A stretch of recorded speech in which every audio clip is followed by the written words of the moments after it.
Welcome to Community Connection Online. I'm Monica May. The governor of our state heads up the Clemency Board. The board is made up of the Attorney General Ashley Moody, CFO Jimmy Petronis, and Agricultural Commissioner Nikki Freed. And one of the first things the board did was issue a pardon to the Groveland Four. Now, you've heard us talk about that night in 1949 when four young African-American men allegedly raped a young white girl and assaulted her husband. One of the men was killed right away by a sheriff's posse.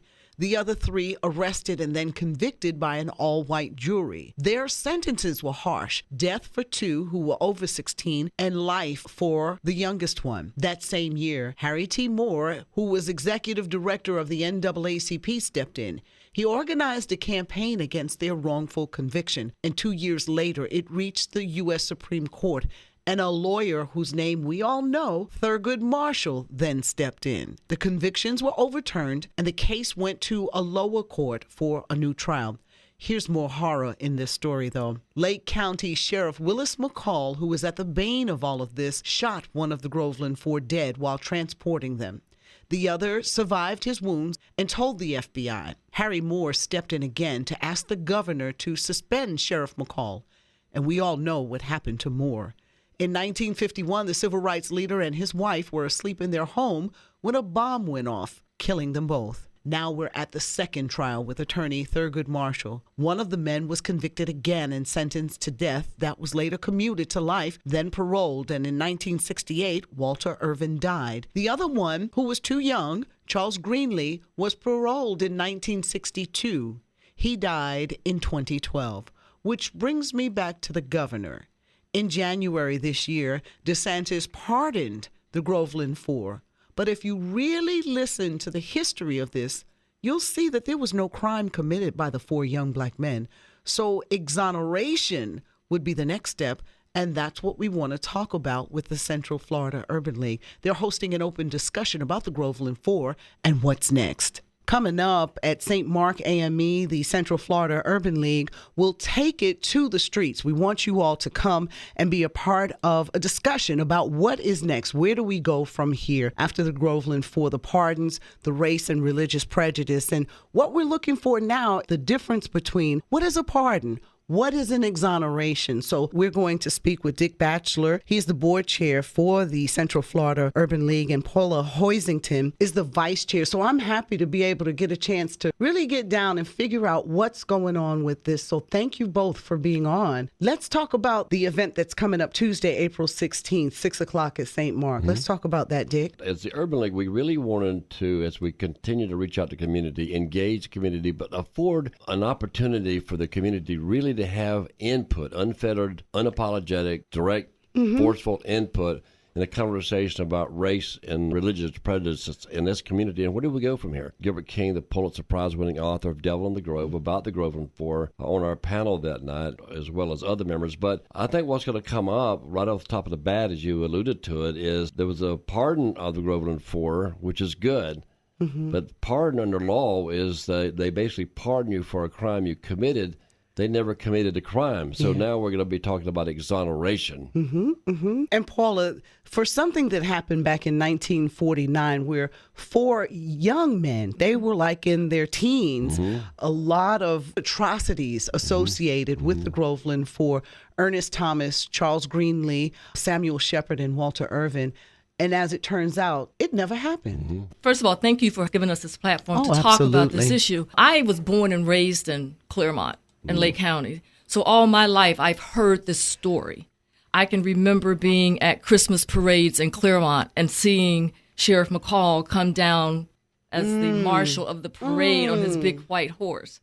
So to hear my parents talk about this and my uncles talk about this, living this all of my life, and now being a part to actually see where they are pardoned, like Dick said, we have to go a step further.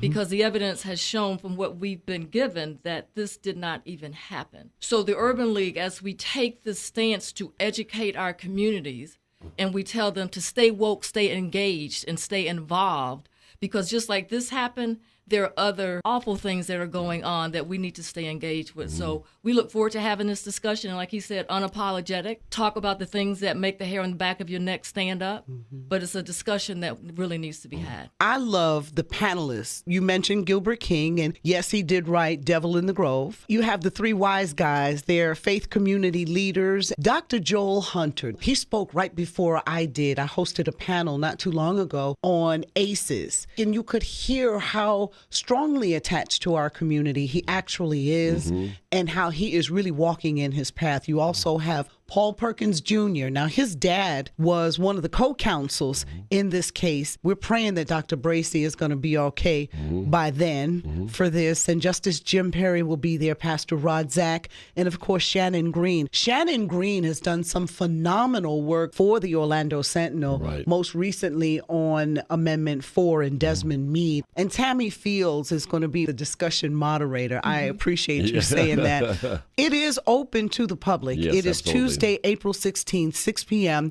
at St. Mark AME Church, 1968 Bruton Boulevard. Now, they do want you to register, and for that, you can go to our website, star945.com, to get all the information. But I want you to come out. I want you to imagine all of the things that you may have heard about this case, the Groveland 4, and I want you to get some answers that evening. I want you to figure out where, as a community, are our issues really lying? Which way are we really going to go when it comes to the prosperity of our community, the direction? We have some pretty intense elections coming up.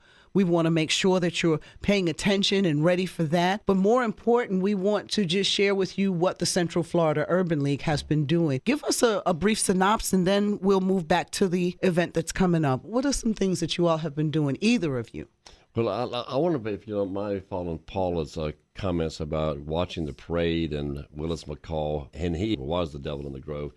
But I grew up in Orange County, and I remember as a kid going to the Christmas parade. We want to see Santa Claus, Jones High School Marching Band, and Sheriff Dave Starr. He always rode his horse, dressed like a cowboy. Dave Starr was a member of the Klan. 1972. Who are some of the other guests that you expect on the 16th at St. Mark? Mabel Butler is going to be there, who was the first African-American county commissioner, the third African-American member of the city council. Tiffany Moore Russell is the first African-American clerk of the court. And Jerry cannot be there, but Jerry is the first black police chief, the first black sheriff, the first black mayor. So we've made progress. We wanted people like Father Pena and others there who were on the vanguard of the fight, in the trenches early on the civil rights, to say they paid the price, but here we are. But where do we go from here? Yeah. You know, we got a president who said after Charlottesville, there are good people on both sides. I no, Mr. President, there aren't any good Klans members. There aren't any good Nazis. They're just not. So we need to have that conversation. And we all need to be on the same accord, the same page. And I think in the South, we sometimes lose that. And I think that this evening will infuse some courage, because I think when you get educated on who you are, where you've been, that's a badge of courage. And I just want people to come out to this. And again, it is a free event, and we're looking forward to seeing everybody out there. April 16th, please stop by St. Mark AME Church starting at 6 o'clock. And the conversation will focus on the Groveland 4. Moving forward from a pardon to exoneration, because as Dick said, pardon means you did something. Exoneration means nothing happened here. All right. And so after the Groveland 4 pardons, we want to talk about race and religious prejudice, and they have an esteemed panel. I am just so proud of what Glenn Gilzine and what you all as the board and his staff are doing there, because just a couple of years ago, we weren't in the greatest of shape. So it's a sheer joy to see where we are now and where we're headed. Any last minute words? Paula. Just to touch base so that the community is aware of some of the things that the Urban League is engaged in. One of the things that we're so proud of is our seniors in technology, where through the assistance of Spectrum Charter, we are able to educate seniors on technology so that they can learn how to use their smartphones. Right? We know that today technology is the way in which you connect and stay connected. Other things that we're doing is our mentoring with our kids, working with our students to help them learn to read, helping them, planting that seed so that they know that they too can achieve. And we go out and we mentor with them so that they can see, okay, this person looks like me. and they've achieved it, so that means that I can achieve it. Working with our first home owners, working with them to establish bank accounts and connecting them with bankers. So many of our people in our communities, we're finding, never had a bank account. So working with them and educating them on the importance and just building that economic development in our communities so that we can plant seeds and watch it grow. So I would like to invite everybody to come on out, connect with your Central Florida Urban League, and see about the growth, see about the economic development, see about the learning opportunities that exist within that organization. Thank you both for just taking a moment to share with us about the opportunities that exist within the Central Florida Urban League and the event that's coming up on the 16th. We'll continue to talk about it on the radio, and thank you both very much. Thank you. Thank you.